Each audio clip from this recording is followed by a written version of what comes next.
Good evening, ladies and gentlemen. Welcome to the Thetford Council Watch. My apologies for being in a rush from work and putting out the agenda with the old title on. I did do a cut and paste quite quickly and I didn't look at that, so my apologies, but we won't sweat. Tuesday the 7th of May, we pushed it forward to the Tuesday because it was bank holiday and we could all make it. Okay, so the seat of the Shopping Council, thanks for volunteering. I do have the roll call and I have it down who's sitting down tonight. Everybody happy with that, Geoff? Yeah. Okay, I'm sure that everybody around the table, there's no oath, but we all know that we've got integrity and we will speak the truth and back it up. Declarations of any disclosure of pecuniary interest. Anybody seen anything on the agenda that they would be unhappy with? No. Good. Apologies for absence. I've got an apology again from Sean Stevens. He's working late again. Nature of his job, so he did send an apology to you all, and he's going to try and make the next one. Minutes of the meeting. Okay, the minutes have been confirmed by Gemma, but she's not here and I don't know why. So she does have a copy of the minutes and she will send them over to me. One thing I wanted to bring up, Chris, is it worth us putting copies of the minutes onto the LSB site so people can have a look if they want? If you want, yeah. Will that be okay with you? On the community page? On the community, I just thought if the minutes sit there, at least anybody does want to scrutinise them can see them. Thanks very much. Ongoing conduct of the main Thetford Council. Because we had to cancel the last council watch, some things tonight will go into that we should have covered on the last one.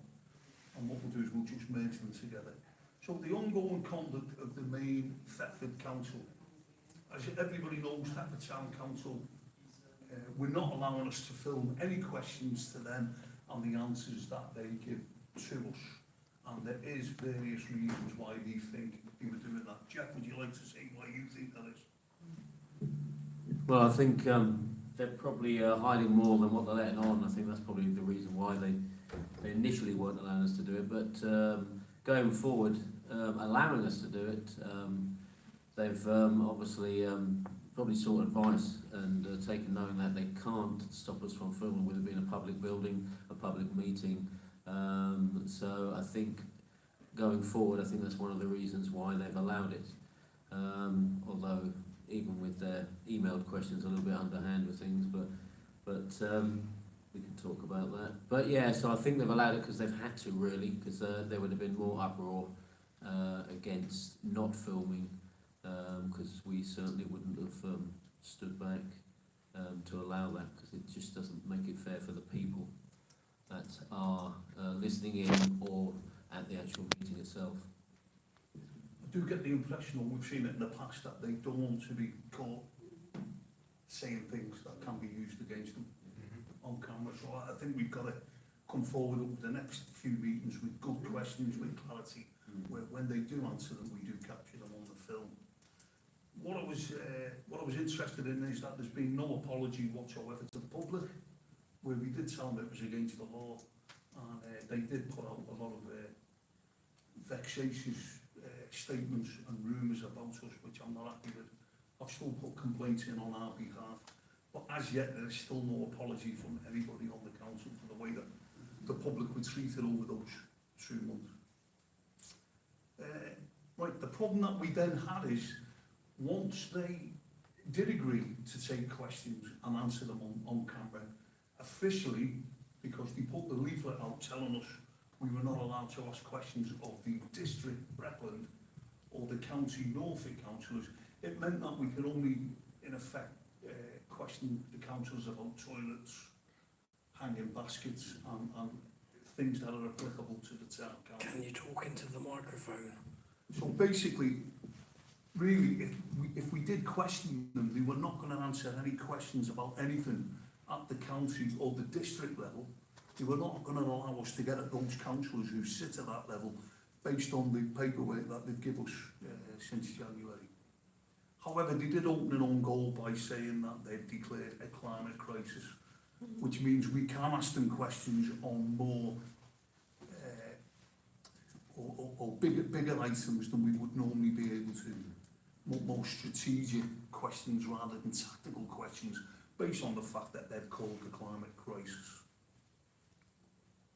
So a lot of the ins I think we'll be having against the councils from now on will be reference that climate crisis, which takes us on to the next agenda item. What happened at the last council meeting in relation to the subject? Well, basically, as we all know, because they've already given us some minor facts and figures, Bob Sayers, who usually sits on this council watch, he went there with not a large statement, but a statement with facts and figures, all the relevant data, and everything that pointed to the fact that there is no need for them to declare a climate crisis. However, I didn't think the questions were answered. Has anybody got any points on that?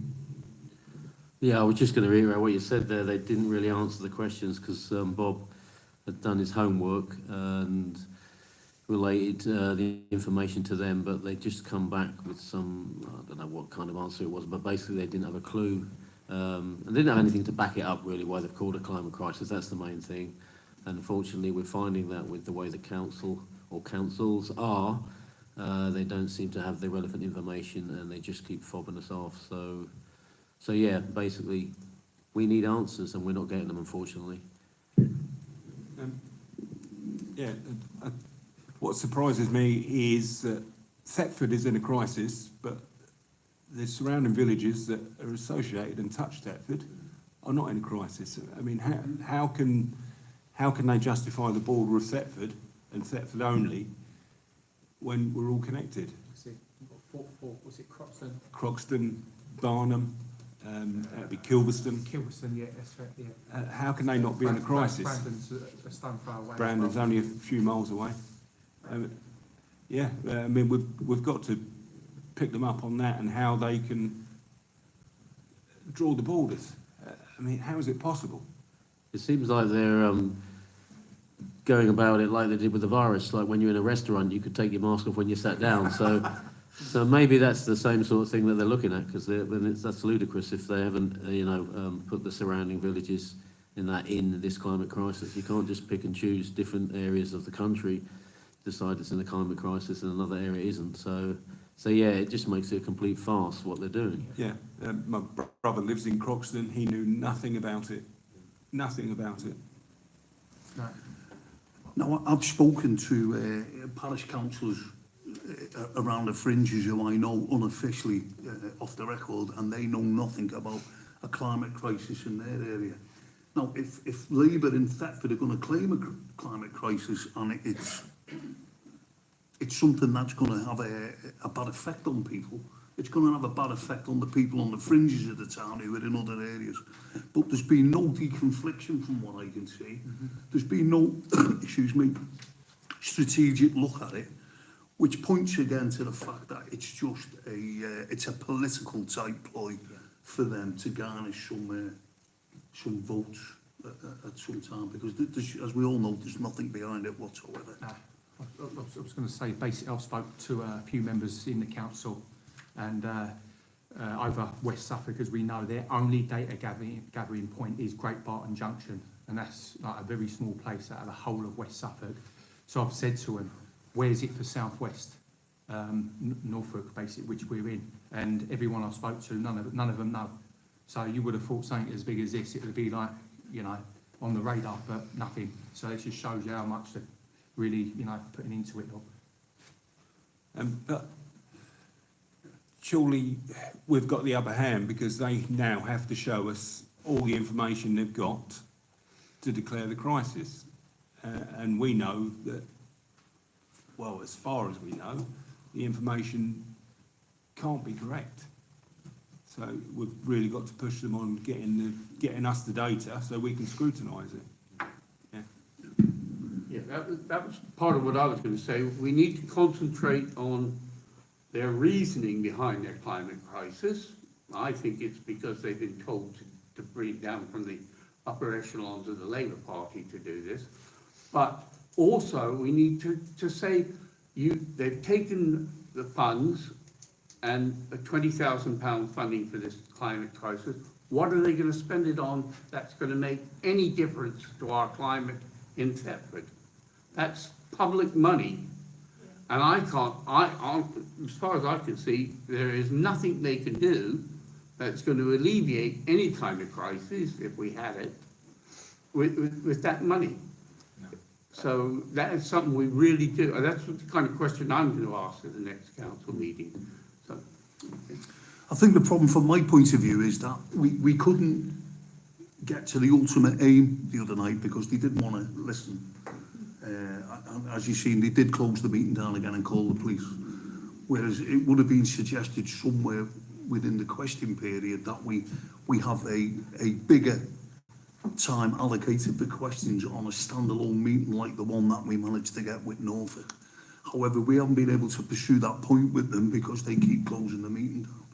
So I think we've just got to keep at that, Dennis, because ultimately we need a question. I mean, I've just wrote down here, it's not going to be good for the people of Thetford, and we're still trying to wake people up. We've all seen what's happened in Oxford with the 15-minute city.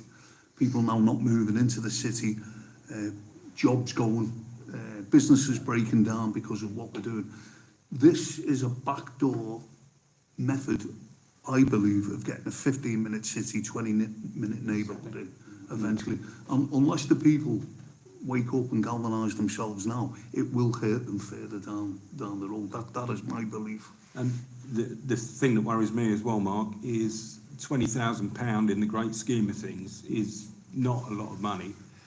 It worries me that that money will be spent on big planters to block the roads, and More cameras. yeah, and cameras, Exactly. and we've got to put a foot down. Has the money really all been taken, or is the plan to take £20,000?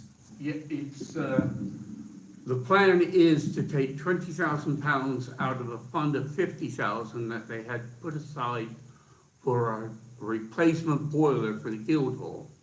That's what the initial funding was for, towards that. Now, personally, if they got a new boiler for the Guildhall, I think that would probably do more for climate change than anything else they could do, because it's an old oil burning boiler we've got in there at the time. It's probably almost as old as me, but anyway. And that would probably be the best, but they've chosen to take this route of doing it. And it is one of the strongest things we have is to drill in, and I think we should do some written questions to them too, for information about, one, how their climate change is going to, how this money is going to change the climate change. Two, why we have a climate change in our little town of Thetford, when we have more trees around us than 99% of the England has, which is carbon collection things. So that's our strong point. I think we need to concentrate. And it is something that they've opened up to us to do. Because initially, carbon is a national thing, you know, it's climate crisis and everything. But because they've done a local one, it gives us the opportunity to question and bring that out. And so I think we need to concentrate a lot on that, myself. Yeah, I do. Sorry, is the question? I was just going to say, didn't they say something about planting lots of trees? Do you think they're going to spend 20 grand on plant seeds? When I was a councillor, not so long ago, we were given thousands of trees for free. And they were planted mostly by volunteers. Some council workers planted them, and hedgerows. If you notice, if you're going around, there's lots of areas where there's new hedges been put in and everything, and they were all given to us at no cost in order to help climate change, supposedly. I think it makes it look nicer, so there's a good reason for it. But, so I don't know where they're going to spend the 20,000, and it really think that they've got other things, and the other thing that worries me, but getting off of climate change for a second, is has he taken the money out of the funding for the boiler because he wants to move the building over to a charitable trust, from Thetford Control to a charitable trust, and you know. Yeah, this is part of the problem. That the concern I have is that if they are moving money or doing whatever they are with it, that we get to see the evidence and actually, you know, the paperwork disclosing where the £20,000 gone, where it's come from, whether it's come out of the trust or not. Because rather than just go on here say that they're going to be at one of their meetings and tell us that they've spent £20,000 on climate change and they've got nothing actually to show for it on paper. Yeah, so we do need to be able to see that evidence of something. You know, they might not even show us it, but they'll have to. Now, when me and you were councillors, I think it was a bit more democratic because we had a broader spread of where people came from politically, and more scrutiny because different people controlled the different Lots of money. committees and different pots of money. Yeah. I believe I've heard it doesn't run like that anymore. Well, from what I have been told, is all the money, all of the reserves, each committee has their own reserves, or had their own reserves. And from what I've been told, all reserves have been moved from committees into the finance committee. Now, so if a committee wants to do anything, it has to go to the finance committee. And Who runs that? yes, well, Mr. Jeremy is the chairman of the finance committee. And ask them. So he's moved all the money that the committees could control on their committees into one pot on From what finance, I'm which told he he will. has, yes.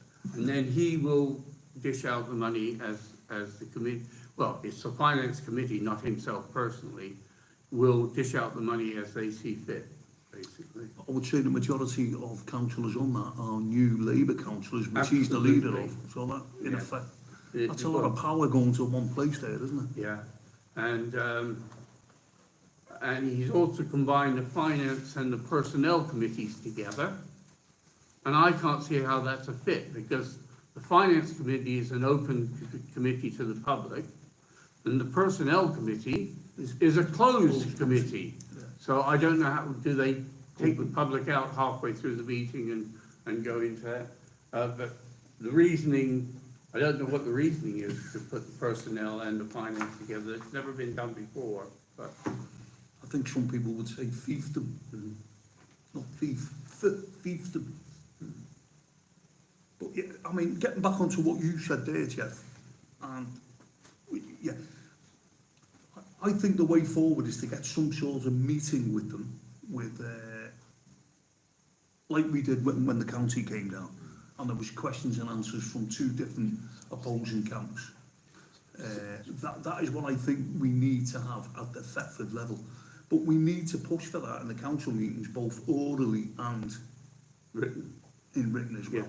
Yeah, because in some other countries in the world, you could call for a town meeting, not a council meeting, but an actual town meeting. In fact, tomorrow there's a town meeting, which is not controlled by the council. The town meeting at 6 o'clock tomorrow in the Guildhall is it's not a council meeting. It's the only meeting they hold a year that is, and there is time for questioning there, but, you know, it's quite a civilized organisation, everything, and they pick all the councillors who are going on each committee are announced and everything at the meeting. Followed at 7 o'clock by the mayor-making committee. But that's an invitation only, the mayor-making is. But the town meeting, and we need more than one town meeting a year. We need to have 4 or 5 town meetings, and there's nothing in the law that stops us from having more than one town meeting. But it's just convenient to have the one. They have to have one, but that's it. Can you hear us okay? Yeah, it was more your clicking that's coming through. The worry I've got, Mark, is when we questioned Terry Land on the climate crisis, he put his head down, he said, it's all in our manifesto from Labour, you should have read it. The worrying thing is, Labour looks like they're heading for a landslide. Yeah. Is it going to be countrywide? Well, but I still say there was only a 24% turnout, 18% they got the vote, 18% are speaking for everybody, which, you know, whether we like it or not, I don't like it and I don't agree with it. No. The public have just got to become vocal, because that just becomes a dictatorship when Yes. 18% start controlling all the money and telling everybody what to do. I think you've got to wake people up to the fact is that is not the way democracy is supposed to work. It's how their democracy works. That's how they're interpreting it. Yeah. But I think we and the public have got to back us. We've got to keep pressure on. Yeah. Yeah, I think so. I think we've got to give them a reason as well to want to vote, because, you know, over the years everyone goes, oh, well, we're not going to bother vote because it's a waste of time, you know. You've probably heard that countless times. So, yeah, we've got to give them a good reason for them to want to vote. So we probably have to push a little bit more on the things that we want to be done in order to get the town a little bit more on side to come to these meetings. How would the public know that Thetford is in a crisis? And what could they do about it if they didn't agree with it? I mean, my brother lives in Croxton. He knew nothing about it. I said, well, according to the council, you're not affected. But he will be affected if he wants to come into Thetford. But how does the majority of people know we're in a crisis? Do they put it in the local papers, or how is anyone going to know anyway until they block the roads? Well, I mean, it's a great point, Adam, because if ever we're in a crisis, it should go into meltdown and there should be things going on. But Yes. obviously it looks like this climate crisis is quite relaxed, and it only suits them whatever time they want to talk about it. Yeah. No, I did bring it up with a member of the public. All I've had for the last 2 months is people berating me as an ex-councillor. I'm telling them I'm not a councillor anymore, about the potholes in the road. Yeah. And I am explaining to them that comes under county, it doesn't come under Thetford. However, as we all know, we do have county councillors sit at the Thetford level, but they will not let us speak about county things, which is why we become quite animated. When I was on the council, and you were on the council at the time, they had a section Yes. that allowed the county and the district councils, because we were both, I was a county at one time, and then we were both district councillors as well as town, where the district and the county council reported back to the Thetford Town Council and the people of Thetford. That's what questions. There was a section specifically for that. That seems to have disappeared for some reason. Jane James still talks. Hmm? Jane James will still talk. Oh, Jane James will, yes. So I think- she shouldn't be allowed in it. But as to the voting, a prime example of the voting, I stood for election last week. I lost, that's well, people have spoken, that's great. But out of the whole ward, 100 people voted, total. That was all that voted out of the total ward. And 22 of them were postal votes, and the rest were people actually going into the polling station and voting. Now, that's less than a third of the total ward, or around a third, let's say, of the registered voters. So that's not counting the people who aren't even registered yet in that area. So I personally am going to organise a leaflet to try to get it out to the people of that ward. First of all, thanking them for voting for me, the ones who did. And second of all, thanking the people who voted for anybody for bothering to come out and do it. And I think we need to encourage people to vote. Our democracy is not the best thing in the world, but the system is not perfect, but it's probably the best system we can have in the way it is. Proportional representation would be better, but we'll go with this. Yeah, I think the biggest thing that we've all got to look at here is apathy is our biggest enemy. Yeah. Mm-hmm. Well, Now, it's a winner. But going back, apathy drives in people getting a lot of power with a low vote. Yeah. And that a lot of power with a low vote can be quite damaging. Mm-hmm. Yeah, no, we've got to point this out to people as part of them waking up to the fact that they've then got to vote. So that is the problem there. Now, the other thing people don't realise is, and I keep banging on about it, is the 3 levels of council. Mm-hmm. You've got the parish town, that's us, Thetford. You've got the district, Breckland, and you've got county, Norfolk. Now, a lot of the questions that we want to ask are controlled by people at those other 2 levels. Yeah. We are not allowed to ask questions at the district level. we are not allowed to ask questions at the county level, and we are now not allowed to ask questions of our district and county councillors at the Thetford Town meeting. So therefore, where do we hold scrutiny to the powers who direct our life? They're closing down the debate everywhere, and I think we've got to keep it open. Doesn't matter how many people we upset, we've got to be in good standing, we've got to do it as nice as we can. We've got to just wait for the police every time they call us, because the police can't do anything to the public in a public building. And I'm still waiting for the police to get after the town clerk for wasting police time twice now. But they haven't got back to me. But we've got to bear with it. How can that be democratic if you're not allowed to ask at county and district level? How can it be? Well, people are only just waking up, Alan. I think for many, many a year, you've had the block vote for Labour, the block vote for Conservatives. Never the twain shall meet. You know, this is a Conservative area, South West Norfolk, isn't it? Where I come from in Liverpool, it's massively red. Yeah. And the country's just split up. And now and again, they pass the baton on and share it around. I personally think it's one big racket. But I think now, as people are becoming... What's happened over the last 4 years, some people are doing a lot more research than they used to do. Yeah, yeah. And what they're starting to do is ask questions. And the void between the people that's asking questions and the people that are still asleep is massive. However, the people that are asking questions are now asking questions in a way that councillors are not used to. Yeah. And that's why they're coming under more scrutiny, and that's why they're kicking and screaming. Yeah. That's my assessment. Have we got any comments at all from the public on what we're speaking about? You want to say yeah? Yeah. Hi there. My name's Toby Mackenzie, and I'm standing for Reform UK for South West Norfolk. And I'd just like to say one of our policies, and I'm not going to rattle on too many. I'm still very new to this, so forgive me because I haven't been in the area much, but I'm actually coming to the market on this Saturday.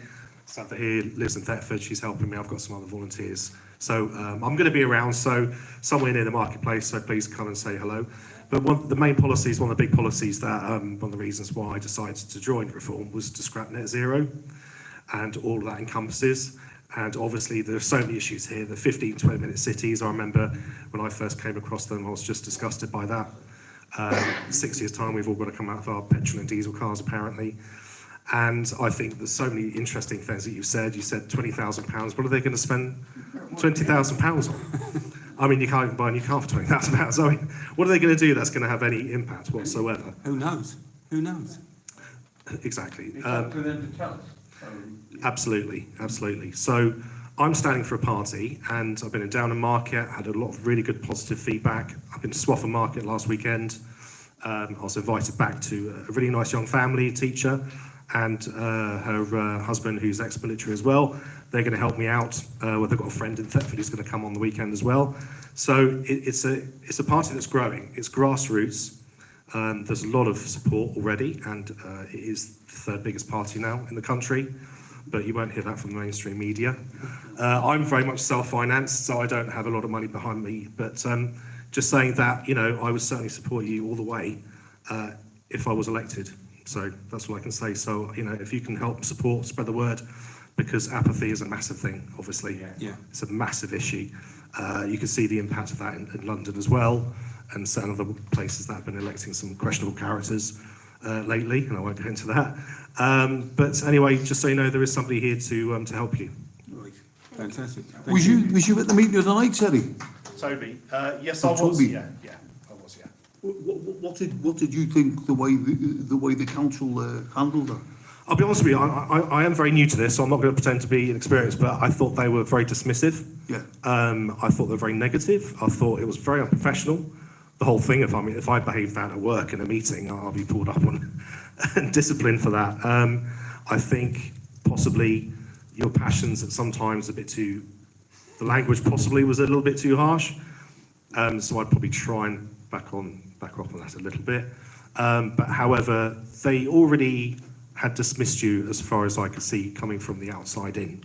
They just weren't interested in listening. I couldn't quite hear everything what the climate supposed expert was talking about. the microphones were very muffled and I couldn't quite hear everything. But yes, they'd already made up their opinion and they certainly weren't listening to you. Yeah, just on the back of that then, sorry Toby, I got your name wrong. When we first started this off, we were called the Sovereign Council. We're now the Council Watch. Right. But a lot of us have been trained up as common law constables and we stand in our own sovereignty. Now, what does standing in your sovereignty mean? That means in the private, not the public. Now, I don't know if you've seen, I just wanted to go into this, I think it's a very apt time, that when that lad gave a retort to Bob, he didn't come out with any specifics, he didn't come out with any data, he just read verbatim from what I could see from a written statement, which is why I was incensed enough to get up and then explain to him that he's not answered with any data, he's not battered anything off officially from a point of view of any research. So basically what I plan to do, or what we plan to do at the next council meeting is put them all on notice. Now what that means is they'll be served paperwork, and that paperwork will tell them that if any businesses in Thetford suffer or go to the wall based on their policies, they will be held responsible in their private sovereign capacity. So if you do come to the next meeting, they will all be put on notice. It's the only power we have. And then people then through the legal system can take action against them if it does impact on them negatively and the council is not right. Yeah. And that is the only thing that we are armed with. I just want you to be aware of that. Yeah, no, thank you. Thank you. It all comes from head office, it comes from the top down. They would have been given some various statements to read, which is why they weren't giving answers anyway, because they're just going to read it in the first half. And as I said, they're just not listening, they don't care, to be honest with you. Well, this is why they will have to care at the next meeting, because they will have a bit of paper with their name on it saying that they now are responsible, they're holding the risk. And I think sometimes when these councillors get bits of paper saying you are holding the risk, it makes them... Have you got any... Do you agree with that? Yeah, no, I totally agree what you're saying, Mark, on that. Yeah, they do hold a risk, and they need to be, you know, put on it for it because of the way they're behaving. So I just totally back you up on what you're saying there. Yeah. I just want oh, to sorry. Don't they have to be transparent in whatever they do? Supposed to be. Supposed to be. Yeah. I mean, this is supposed to be a democratic country. They're supposed to be transparent. So what are they hiding? We are asking them for their data on the crisis, which even the government and the IPF have not. They haven't declared a climate crisis. So why have our little Thetford Labour group decided to call it a climate crisis, which is not inhibiting the people on the surrounds of the town? And why are they now starting to put their sticky fingers on pots of money and move money around based on the crisis that they've called from nowhere? Now, nobody's asking them any questions. The only people who are asking them is us, and we will keep on asking. Exactly. And I think if you asked them individually, they still wouldn't have the answer. If you asked them just down there, you know, in the street or whatever, you know what I mean, they still wouldn't have an answer collectively or singularly, you know what I mean? So it's just a complete farce. Is somebody making money out of this project? Well, No, I mean, this is quite common. that is the question, yeah. No, where I come from, Malaysia, it's a very common thing. So we don't trust. So what you're saying is where you come from in Malaysia, all the councillors have their fingers in the till. Is that what you're saying to me? All the civils department, every single department. So there's no scrutiny where you come from, No, no? everything under the carpet. And I can see it here. I've seen it for as long as I've been there, 40 years. And I can see it here very clearly, which a lot of people are not seeing. I see it deeper because we are the same system. We inherited the British system when Britain left in 1957. So it's the same constitutional law, the same parliament, and the same monarchy style, but we have 9 useless sultans, which we still have to support them. So, and I see it here very clearly, and that is one. And when I was in Malaysia, I never entered a political party. I was always a fence sitter because I didn't trust any one of them. But coming here, I was never interested in politics. I've been here 19 years. And what made me interested was the pro-Palestine protest. Not that what the hell is happening here. Yeah. I've seen it enough in Malaysia, and I'm seeing it here on the street. So what are they up to? Yeah. Okay, so that's what got me, and then I started watching GB News. Then I started watching the New Forum. I started watching only the relevant ones. I didn't watch because I'm well trained in sporting because I've had my training in Malaysia for the past 15 years. And what we have done there is we have educated our voters, even the ones from the villages. We have educated them, and election time we encourage them. We go door to door and say, no, you must go and vote. You must go and vote. We do this. Can we sit down with you some other time and Sorry. not over a cup of tea and have a good gab with you? Yeah. Because that's some good experience No, there. I got a lot to share, and I've been sharing with Reform. Yeah. That's the only reason why I joined Reform, because I want to save this country if I can. So that's why I volunteered to help him. I'm a foreigner. Now, why do I take an interest in Britain, which British people themselves are not? You're not a foreigner, we love you. Barbara will tell you that. You know what? I went to the 23rd St. George gathering. Yeah, when I said I'm a foreigner, they said, no, you are here because you are English. Yeah.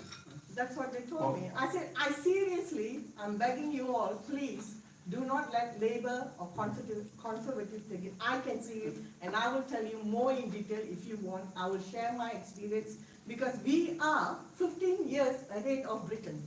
Yeah, I'm a bit worried about this gathering, in that we have a lady from Malaysia, a lady from Greece, Greece, Athens, yes, and myself, who was born in America. So, I mean, what is, you know? I'm a Scouser. Oh, well, yeah, you're a foreigner too, a great surname. But the thing is, when the people who have moved to this fair country, I choose to live in this country. I love this country. I could very well have stayed in the States, but no. But my mother's British, my father was American, so that makes me a half-breed in this world. But what's happening when a country, the people who have moved into this country are more active in things than the actual people born here? Luckily, we do have quite a few people born here. I think, Dennis, what you'll find is when people watch the mainstream and they see the politicians there saying, oh, we've just brought in this new law, statute, it's not real, but they think it's real. They work for us, and people don't realise that. Yeah, that's supposed to. They're supposed to work for us. And when they say, right, we're going to do this, if the people said, I don't think so, they couldn't do it. But people don't realise that. I think also one of the troubles is over the last few decades, we, the English men and women, have been belittled and we've been made to feel racist if we ever question anything. Yeah. Absolutely. And I think that's a huge problem. And so a lot of people are either too scared or they've just thought, what is the point? Yeah. I was branded a fascist on the streets when I was a councillor. A man came up to me and said, you are a fascist, this, that, and the other. I'm not going to repeat his word. And I said, well, just a moment. What is a fascist? You tell me what you consider a fascist, and I'll tell you if I have any of those. And he couldn't even describe what a fascist is. He was just ranting about, and he didn't like my politics, so... I suppose when, that was when you don't like welcome your to politics, UKIP, I think that was. Yeah, it was UKIP. Yeah, I was UKIP. Anyway, when you don't like somebody's politics and you don't have an argument, the best way is to start ranting and raving and knocking on them. I've just learned today that because I stood for election as an independent this time, some people have been on Facebook and started calling me names again and everything. You know, I don't do Facebook. I gave up on it years ago. But luckily, I do have a couple of people who, you know, come to my aid. But I was one. oh, well done. you know more about it than I do. So, But I must have made an impression. Sorry, if somebody's feeling so hard done by to start throwing names and everything at me, that means I've made an impression. So Yeah. I'm An quite anonymous happy one, with that. anonymous one as well. Anonymous, yeah, of course it's anonymous. Dennis, in the game it's called if you're over the target, you take the flag. Yeah. Yeah. No, Sam, can I just say there's one politician at the minute who's coming out with some great phrases and we're learning. He calls the two main parties the same two cheeks of the same backside. Now, what we're starting to realise is when we had the emergency meeting, when the Conservatives came down from county over the 20-minute neighbourhood, we seem to have battered that away, and we thought, you know, the people of Thetford thought that had gone. But what we're finding now, it's being introduced through Labour at the other end. So the two cheeks of the same backside seem to have the same policies. And what they do is they give us this facade that they're in two different camps, but they're not. They have the same policies as you go up, and they're controlled by the same people. You know, people have got to realise that if you're voting for these two major parties, they are controlled somewhere further up by the same people. We haven't found out about your party yet, sir, but we are. Have a look to it, have a look to it. We keep an eye on it. Please do. No, Yeah, we- yeah. We No. just want, we just want to be people to people kind of a thing. Well, what we've got to get across is, would you all agree, we need a bigger and more open meeting about the climate crisis. Yes. We need to find out what they actually think about. We've only got 0.04 in the atmosphere right now. If it goes down to 0.02, the plants will die. When the plants die, they can't take in the carbon. They don't give out the oxygen. We can't get an answer on that. Why were me and Dennis, when we were councillors, planting loads of trees? We were planting loads of trees to take in the carbon and give out the oxygen. If you go down to 0.02, everything starts to die. We can't get any answers from these lunatics. And I make no apologies for calling them lunatics, because they're just going with the whip. They're just doing what they've been told, and they will not do any research, and they will not look at anything. So I'm going to call them lunatics, with no apologies. You don't need to apologise, Dennis. We know what you... Sorry to say, Dennis, Mark. But is anybody else? Yeah. I was going to say, I mean, it's so stupid, isn't it? I mean, what do you do? Drive in and out of it? You know, like this climate change. You know, what do? Drive to Euston and then you're suddenly out of it. You know, Jane, are you not aware of what's happening in Oxford as Yeah. we speak? Yeah, they close streets off, and what they do is they tell you routes you can use and routes you can't use. You're then only allowed to use those routes so many times.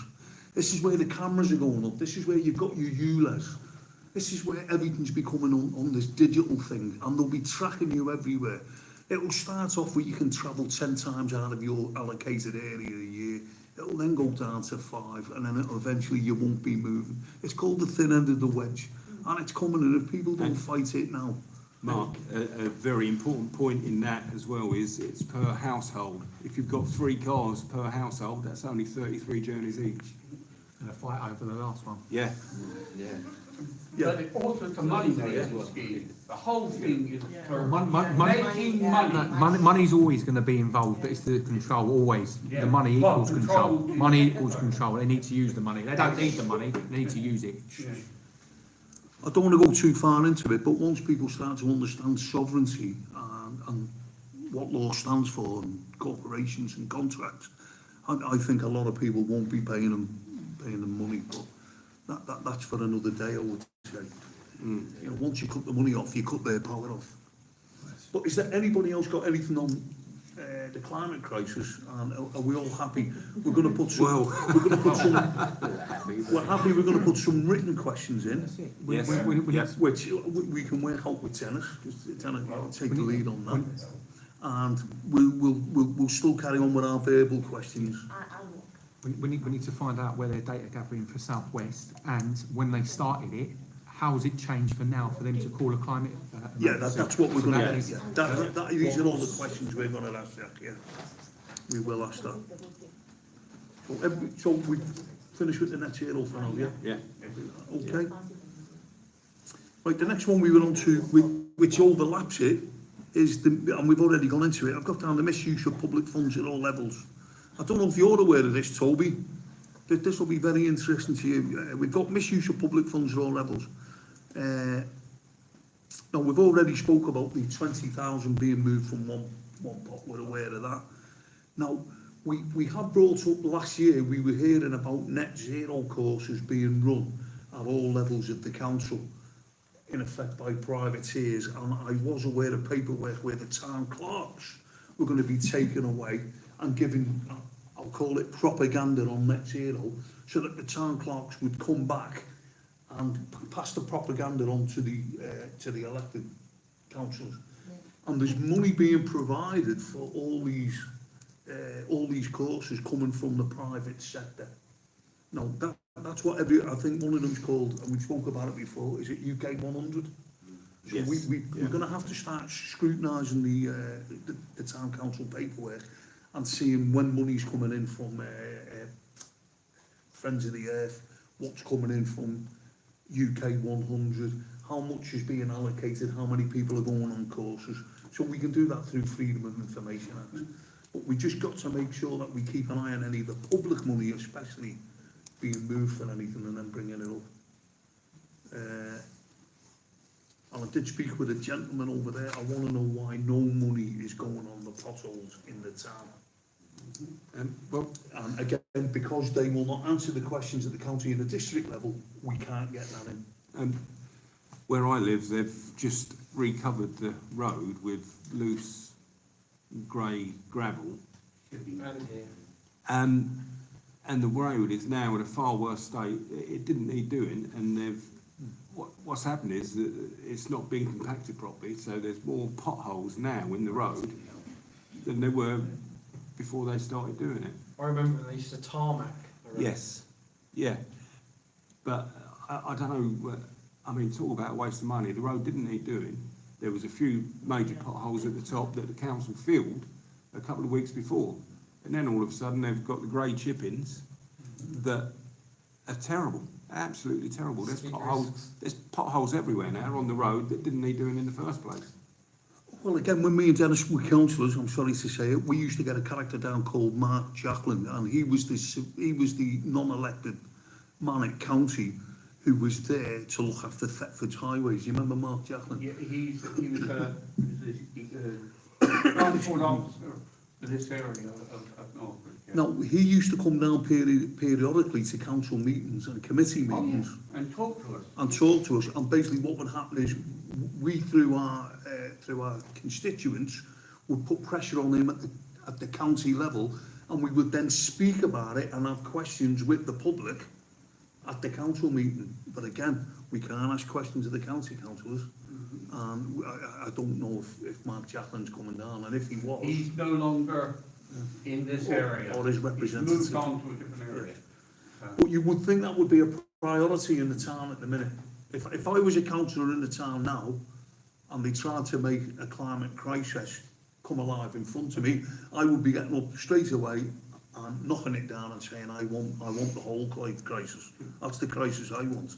To work that, the way it's set up, the only way you're going to work that is to convince your town council as a whole to write to county and explain how bad the situation is.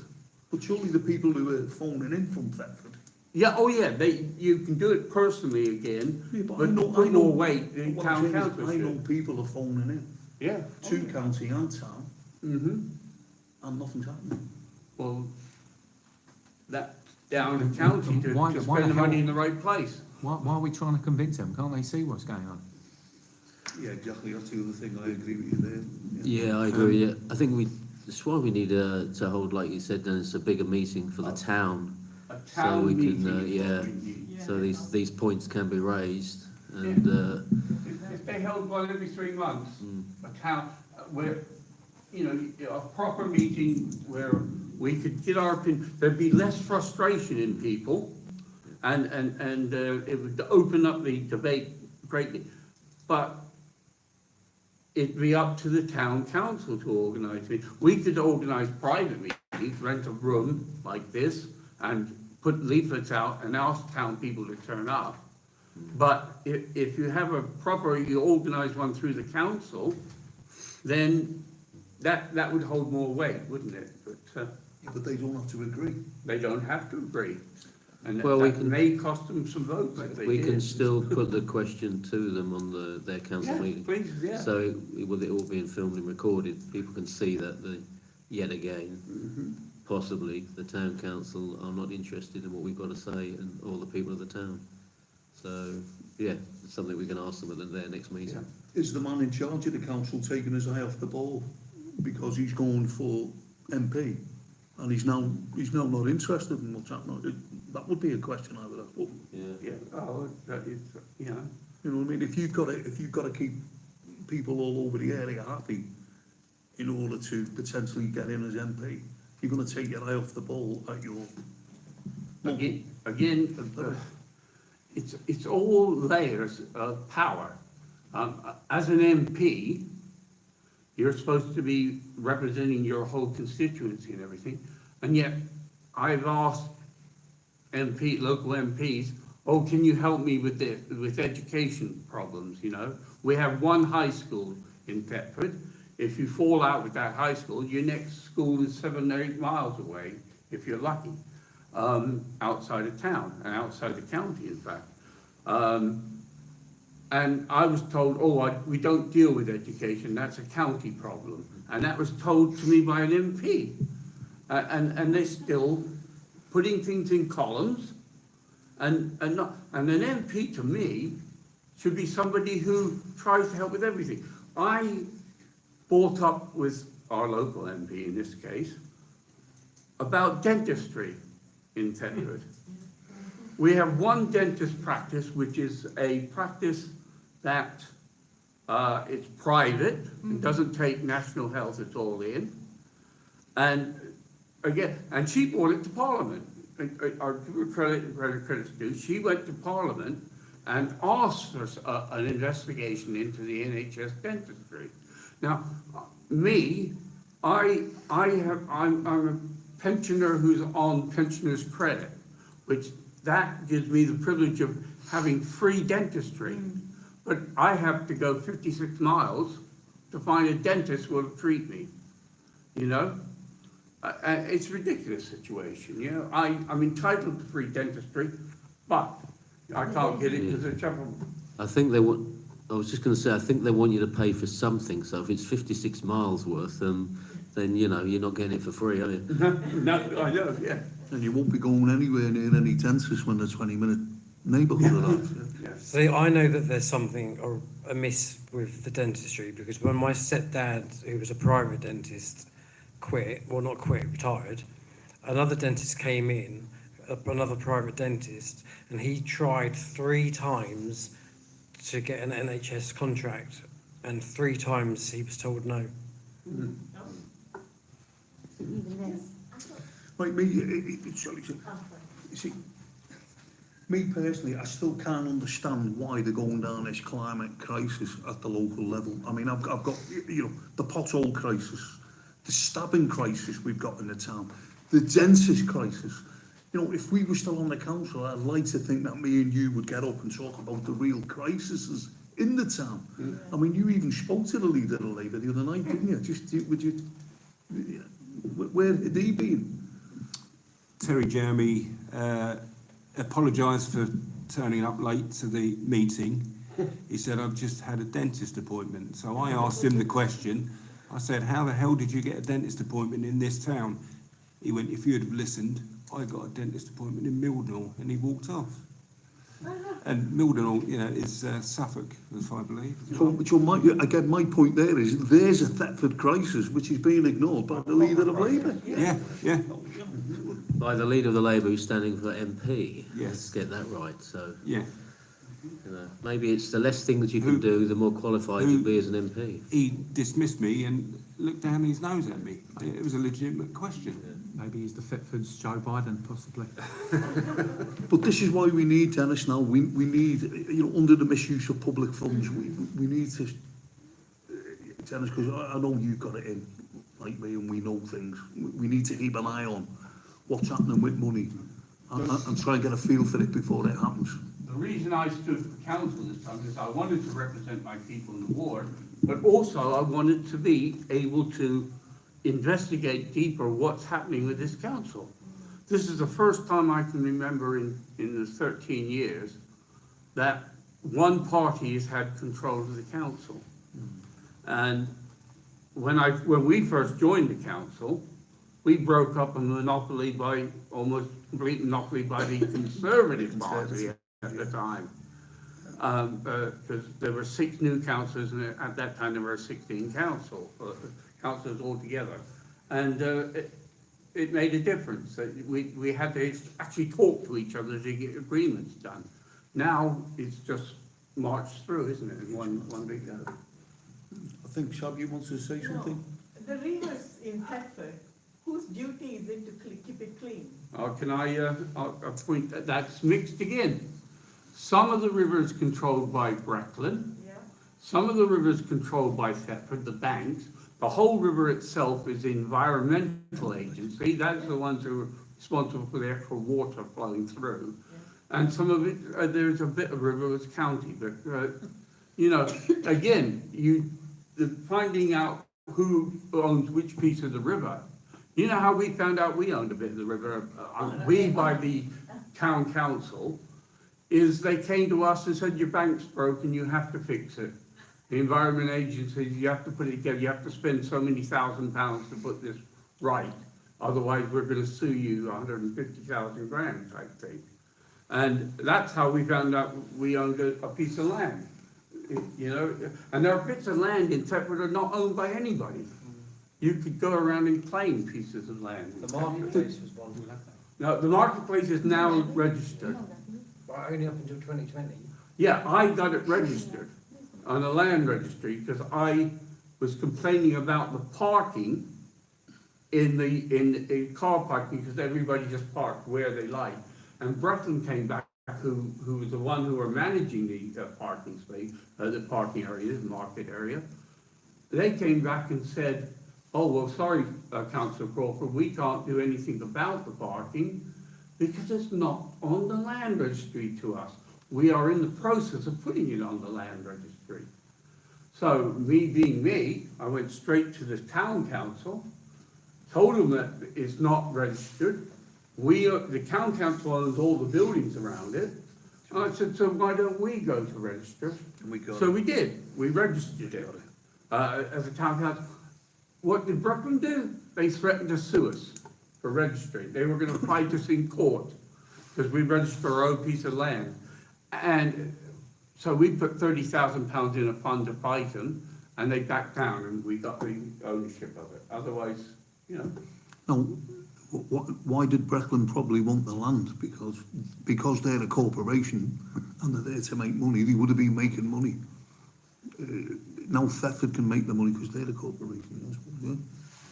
No, but what you were saying there, Sam, when you understand there's that many different departments, not just of government, councils, bespoke departments, by the time you get through to the right person, the problem's got worse. Yeah. And by the time you try and rectify the problem, you give up because you run out of patience. And to me, it's all a deliberate act. You know, we need the power down lower and the action down lower so we can come up with solutions much quicker and better for the people. But that is not the way the system is made.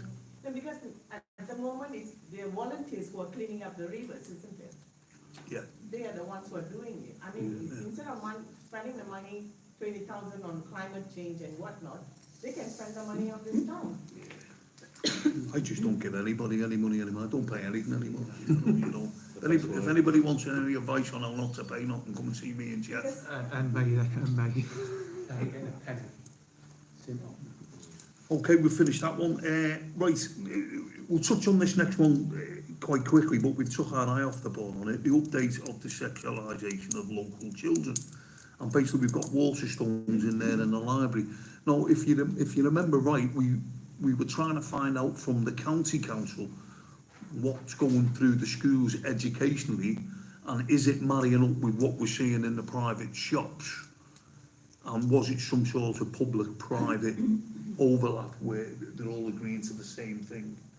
But because of all the shenanigans we've gone through the last 3 or 4 months, we haven't been able to pick anything up on this, have we? So I did have it down to say we haven't forgot about it, No, no. but, you know, we're still aware, but we're fighting that many crocodiles in our canoe at the minute. That, you know, we can only do so much, but, I mean, have we got anything back from the school and the library? Well, I did check out the curriculums for the schools, and the majority of them are talking about that, obviously the sexualisation of transgenderism in the schools. I think it was Queensway who aren't talking about you can change sex, but that was the only one I came across there about that. I have got some further information, what I'm doing with our group who do outreaches in London and with another community awareness project, which I'll talk about in a minute. I'm just going to let Zach talk about the library and the Warstones. I think initially that's what you wanted to say, wasn't it? What, from the last council Yeah, meeting? from the last bits, yeah, you can jump in. No, we haven't done anything on that. Not really, no. Right, well, I just want to talk about then what we've, I mean, I think most people here are aware what I'm involved in each. We do, Save Our Children's Army is a group of us. We speak out in various different areas in London about from the sexualisation to child abuse, to child trafficking, satanic ritual abuse, and so on. We do a lot of that. We have done local stuff as well around the communities, but we do a lot in London. Now, we've teamed up with UK Community Awareness Project, because what we're looking at doing is challenging the curriculum, because we feel the information that children are getting from 3 to 4 years above is too explicit for what they should be learning. Their innocence is being stolen, and we know the information, I've got something to back it up here, we know the information that has been given out is far too young for them. So what we're proposing is that to change the sort of age of learning, or the real, you know, explicit stuff to high school age, about 13 or 14 years old.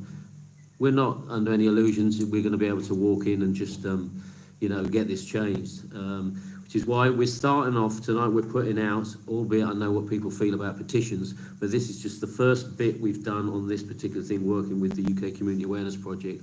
And we've got a petition which we're going to obviously get people to sign it and that, and we're going to put it to the Education Select Committee in the House of Commons, because they do, if they think it's a worthwhile project, scrutinise things and then take it to Parliament, etc. So this is one of the first angles we are looking at, trying to change the curriculum. We're not going to stop there if it doesn't come off, because it's probably a little bit of a longer haul what we're going to do. But also what we've done as well with our group Save Our Children's Army, on the 22nd of April, which is a Monday at 12 p.m, we met at St James Park, and we went to the Education Centre where Gillian Keegan, the Education Secretary, works. Although we did want to see her, I think we saw a guy called James, which is her second, and I had a box of various documents of secularisation, as well as about vaccine damage and deaths. We put them under notice for 28 days, which we're going to be going back there on the 21st, if I haven't heard anything. So we put them on notice for 28 days. In there was information, this document here, and other information, stuff about Alfred Kinsey, John Money, who brought the sexualisation into school, public schools, and the gender ideology, both paedophiles. A lot of information there about vaccine damage. The Pfizer document, which was held for 55 years, which 3-month trial, 40,000 people, 1,200 died, 33% maimed and harmed, and there was 9 pages on the back of this document, which went through, I think, over 6,000 odd different diseases and conditions that people had. So in there as well, it was about mRNA and myocarditis, pericarditis, the ADE, the antibody-dependent enhancement, which is why people are getting ill quite a lot, as well as the chemtrails, but why people are getting ill quite a lot, because the ADE was meant to help your immune system, but it targets the immune system and stops people having a defense mechanism inside the body. And so that was put in there as well, and another document as well was put in there. So there were several documents that we put in there, but one of the documents as well as regards the sexuality, sexualisation of the children, was this document. I've got it all here, but just showing you this. It's the Comprehensive Sexuality Education. Now, this is a review of a document that was put out in 2009 by the UNESCO, United Nations, and the WHO in 2009. Now, I'm just going to read their introduction. Yes, I just want that bit, actually. I've got all the other information. First of all, it comes with a warning. So, and bear in mind, this was put out in 2009 by WHO and UNESCO, and it went worldwide to all the governments around the world to implement this. So this is where we're finding how things have speeded up. So it says, this is in red here, due to the content and implications of the WHO and UNESCO standards, this review unavoidably references academic material and articles related to the topic of child sexual abuse. So straight away that flags up for me that this actual document is very, very serious. You know, and again, it mentions the introduction, tells you that 2009 they've been implementing this. But on the, I think it's actually in there, you got, let's get that here. On the summary, just looking at that, I've highlighted some areas here of interest. So some of the information here, this is just on the summary, it goes into detail as well in the document. But it mentions, so both organisations have abandoned a safeguarding first approach, significantly increasing the risk of child sex abuse and exploitation within and beyond the classroom. This is a deliberate shift explained as necessary to enable a positive approach to sex and sexuality. That's one point there. Another point, WHO and UNESCO recognise a child as any person aged under 18 years of age. Mattresses cater for the age ranges 0 to 15 plus and 5 to 18 plus respectively. Within these age specifications, the child is considered to have a right to sexual pleasure and the same sexual knowledge as adults. This is referred to as children's sexual rights and presented as preceding the rights to prevent ill health and therefore protection from abuse. The other key point on here, it says, the issue of grooming is conspicuously absent in both sets of standards, and sexual abuse is referenced and primarily as justification for providing comprehensive sexuality education from birth. And just to give you the information, I've spoken about Alfred Kinsey, who brought the sex education into the public school, and I've spoken about John Money, who brought the gender ideology into the mainstream psychology. Both paedophiles, both sick individuals, both proved fraudulent, but the information that they put out from the 40s onwards and 60s onwards is just absolutely shocking what they've done. But here it says, UNESCO's uncritical centralisation of gender identity in children's education was found to be a continuation of the experimental work of alleged child sex abuser John Money. And then the other part, it states on the philosophies underpinning WHO and UNESCO standards and guidance, including the concept of childhood sexuality, was found to be the legacy of the abusive, unethical and unreliable research of Alfred Kinsey. But the unreliable research is what they used and what they have been pushing this sexual agenda on. And this document has been put out to everyone since 2019. This is why we find a situation, the information that's being taught at school, too explicit for too young an age, 3 to 4 years and above. It needs to be at a higher level, at least 13 to 14 years. So this is why we're pushing to try and change the curriculum. So going forward, I'll keep you updated on anything that has happened within what we are doing. When did that come out, Geoff?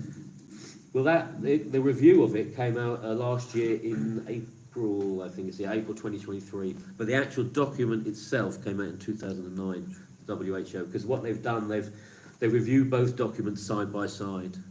The information's there. I can get it printed off for people who want to have a copy. So from what you said there, as long as children are aware that they're allowed to have sex, if they get abused, then it's not going to be a crime. Exactly. That's basically what they're saying, yeah. That's it, exactly. Yes. Unbelievable. Yeah, exactly. Isn't it the duty of the parents? Yeah, exactly. That's all it started in the old days, isn't it?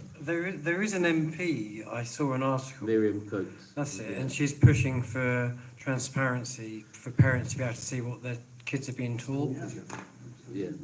Yeah, we are with the UK Community awareness project. We're looking to get in contact with her and Gillian Keegan again, and there's a couple of other MPs as well that have been standing up. So that's our next port of call. We're going to get this petition out, see how it runs, see how we go with it. But we are going to be contacting the MPs concerned about this, and because she spoke to Rishi Sunak last year, didn't she? They did, however, review it, and it did get reviewed by the end of the year, and Gillian Keegan did put out a letter, unfortunately I should have got it printed off, to say that all parents can ask schools for the current curriculum. But again, it's one of those things, how many parents actually know that they can ask schools, and how many schools are fobbing them off? There's lots of countries who stop them from coming out. Exactly. So I'll try and get a copy of that letter actually next time we're through. But you can see the urgency, the way it is going on. I mean, someone pulled me up on Facebook saying I was talking a lot of rubbish, but you can only advise people, tell them information that I've got, and they don't want to listen after people. Maybe they don't want to confront really what's happening. And that is the trouble. People don't want to be seen. Well, how could I have missed that? You know, I mean, they didn't say that, but it's the words to the effect, you know. But when that document, like what you just said there, Alan, it's just virtually condoning a free-for-all.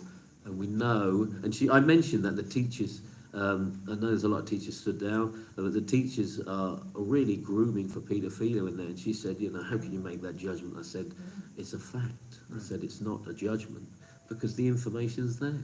So, and I did tell her about that document, but she never asked to see it. I would have sent her a copy. But The books back it all up as well, don't they? Say no more. yeah, that's right. Yeah, basically it's coming out in the private bookshops, like Waterstones and libraries. Yeah, as young as naught as well. Has anybody got any point? I think there was one on, Tesco was selling something to do with Netflix, sex something. The sweet, Yeah, you did, the sweet. Yeah, well, I went into the local Tesco and spoke to the manager about it, and they removed him off the shelf. And there were a lot of people on Facebook that came out about and recorded stuff, Laura Nina and other people. Yeah, Laura. And then eventually it got removed. And to be fair, from when I spoke to the manager, I think I spoke to him on a Monday, I had a meeting with his second, had a meeting with him on a Tuesday. By Friday, they removed him off the shelf. So it was really quick action, you know what I mean? So that was really good. Yeah. I noticed, just to cut in there, I noticed the other day in the store we have in this town that they've got a stationery section, as they all do. Actually, I've got the picture on my phone. I wonder if you can get a shot of that, Chris. I don't know this. There's a stationery section, all beautiful colours, sort of rainbow colours, and Just send it out to everyone. yeah, I mean, I don't know whether you yeah, put it on there. It's by a French company called Maped, M-A-P-E-D. Sort of reminds me of minor attracted persons, a PED, paedophile, and it's all lit up in all the rainbow colours, which we know the LGBTQ movement is on, and is a paedophile movement. But it's when you go and I looked up the company, and it says they diversify in the things that they do. But it's it mentions there, it's just something about paradise or something. But MAP, you know, what I mean, it's ED, so shocking. I mean, can I just say, how we come to this? I wrote some things down. I put apathy. We've been talking about apathy. Yeah. So people doing nothing, things happen. We've got the whip system in politics, which means at the lower level you've got to do as you're told. And we've also got control, haven't we? The control is all at the top level, and we're not allowed to have any control at the lower level. So there's three little nuanced things there that stops you knowing what's going on, really. You know. Now this thing here, you said it. Now, for anybody who's watching at home, this came out in 2009. 2009. But that's a review. Just That's a review. Yeah. But it comes from UNESCO and WHO standards. Yeah. Now, UNESCO and the WHO have not been voted in by anybody within a democratic system. The UNESCO and WHO, I would say, take the majority of their money from well, not from the public. No.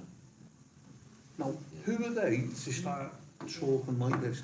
Now, what gets me is now they've got in touch with our government. I'm going to speak about our government, and I think we've had two since then, haven't we? Yeah. Now, basically, this to me is a showstopper. Now, at the town council meeting the other night, I think it was the other night, I did ask the leader of Labour and his cohort what they thought of kids as young as 4 being taught about anal sex and masturbation. And I didn't get an answer. Now, what we're saying here to the people at home, your kids as young as 4 being taught anal sex and masturbation, it's the thin end of the wedge. Yeah. But they're starting to say that kids now can have sex at the youngest of ages and they've got the right to do it. But now the problem we've got, sorry, I'll just finish this. The problem we've got is none of our higher level politicians are kicking back at this. No. Why? Because they're involved in it. None of our higher could it be backhanders? None of our politicians are disseminating this information down to the lower levels. We never got this when we were councillors. Nobody said to us, this is coming down the road and it's going into the schools for the kids. Oh, no. So it's just come all of a sudden. And there's been a review in April 2023, which I would say the lower level councillors know nothing about. No. I'm sure they do. I can bring that up next time. Now, if a lower level councillor is only sitting at a town parish level and he knows nothing of the district level and he knows nothing of the county level, and county is what controls the education system, how the hell can our lower level councillors say anything if they're not aware of it? No, they can't do anything unless we warn them. Now, when we try and warn them, we're not allowed to ask questions. When we're not allowed to ask questions about stuff like this, we start to get a bit agitated and get a bit cobby, as we say in Liverpool, and people start calling us a rabble. We are not a rabble. They are teaching your kids some horrific stuff. It's coming faster and faster, and people out there need to wake up. Now, the last thing I'm going to say on this, for anybody who likes to do a bit of research, have a look at something called PI. PI stands for the Paedophile Information Exchange, and it was very, very prevalent across Parliament, allegedly, especially within the Labour Party. Just wind the butt in there, and if you read that, it goes on about pie in there as well, Yeah. so it covers it all.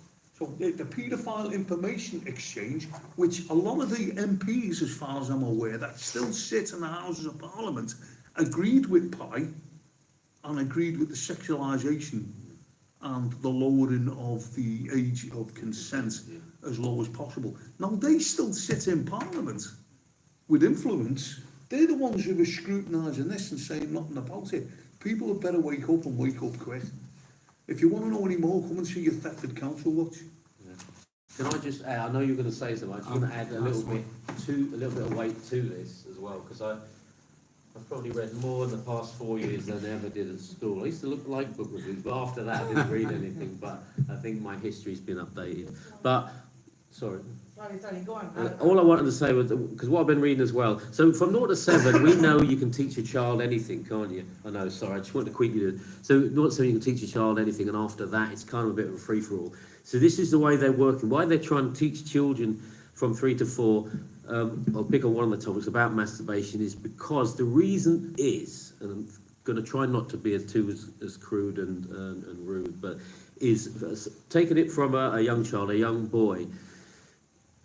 When he ejects his fluid, what it does, and what people don't realise, is it increases the estrogen in their bodies, and it makes them more feminine. For the girls, when they release their fluid, it increases their testosterone levels, and it makes them more masculine. So this, in part and parcel to the agenda which they've got going, the big picture, is why, by teaching them things at 0 to 7 very young, it's all feminized, it's all in there. So when they see things, the books and everything, the TV, the pop stars, the LGBTQ plus movement, you know, it's easier for them to transition from a girl to a boy and boy to a girl, when half the problem is when really some of them are probably just gay and they're not, you know, but with doing that at such a young age, this is what it does. You know, so it's just a little bit to add in. Listen, we can go on about this all night, and I know where somebody's got to go. So what I suggest we do in the near future is get a tent on the town council car park, get all this paperwork out, get a load of flyers and just start talking to the people at Thetford. What do you think? Yeah, absolutely. Yeah. That's very important. Yeah. Yeah. What are the, Do you want to say something quick? yeah, what are the chances of inviting parents to attend when you're talking about sex education? Well, what we'll do is when we get this off the floor, we'll get out through Chris's platform and other ways and get it out to the people that they need So to that they come. can Yeah, attend. we'll make that happen, but we'll work on it. Yeah, so they are also aware, Yeah. isn't it? Yeah. Yeah. Two more quick points. I've just got down update on external meetings and actions by Thetford Council Watch, because I know you've been down to London getting all the information on this. Good effort. We provided support to ex-councillor Crawford in his quest to become the independent councillor in place of Chris and Iceni. However, even though we leafleted every house, only 100 people turned out to vote. Again, we're fighting the apathy. If the vote's low, you will always get, in a town like ours, I would say, the working class town, you'll always get the Labour vote out on a very low turnout. And that's what you're fighting. So unfortunately, Dennis didn't get it. But at least, we try to help you. And if anybody out there needs any help on anything politically or anything that they think is the right thing to do, please come and see us and we will endeavour to help you as best we can. Would you all agree with that? Yeah, Definitely. yeah. The other thing I want to speak about was attendance at the Great Reset. For those who are watching, we've got Klaus Schwab and his "You Will Own Nothing and Be Happy." That's called the Great Reset. A lovely lady, indomitable, I think that's the word, Liz Phillips. She runs something called the Great Resist. The Great Resist. Please look it up on the internet, have a look at it. She runs conferences all around the country every couple of months with some fantastic guest speakers, and it's a great day out. And 7 of us went down from Thetford and we were asked to give a presentation on how we've set up our Sovereign Council Watch, and it went down well. It was a good day. So look out for the Great Resist with Liz Phillips. Every little helps. Has anybody got any notes around the table on anything they've done, or not? We're all right. Public comments for future discussions. Anything from the public they want us to look at, they want us to research, or we could Tanya, anything from you? No. The man from Zephyr attacking your chickens. What's that look like?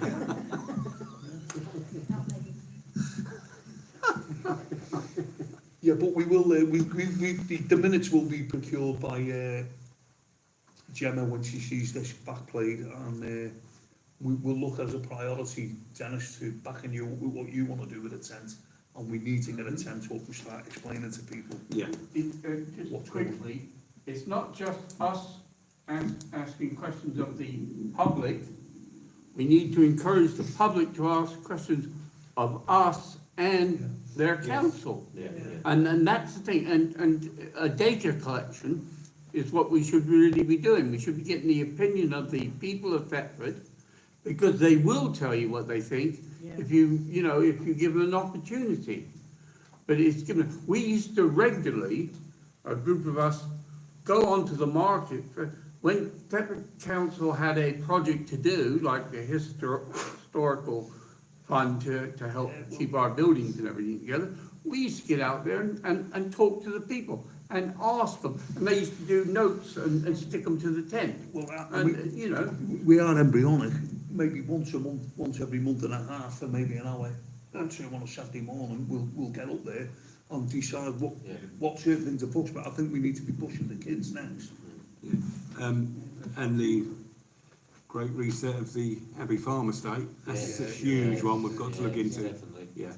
Yeah, but I mean, we can't do everything. We need the people. We need people behind us.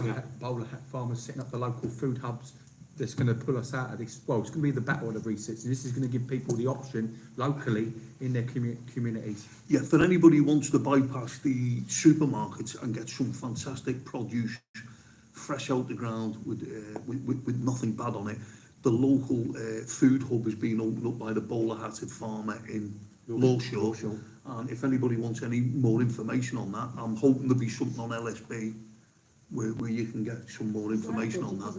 And support your local farmers. Remember, no farmers, no food. The art project. The art project is on that. Yeah, we'll go more on that. And I think Anybody else got any good? Thanks very much for watching, and anybody, thanks for coming. Brilliant. The beers are on tennis.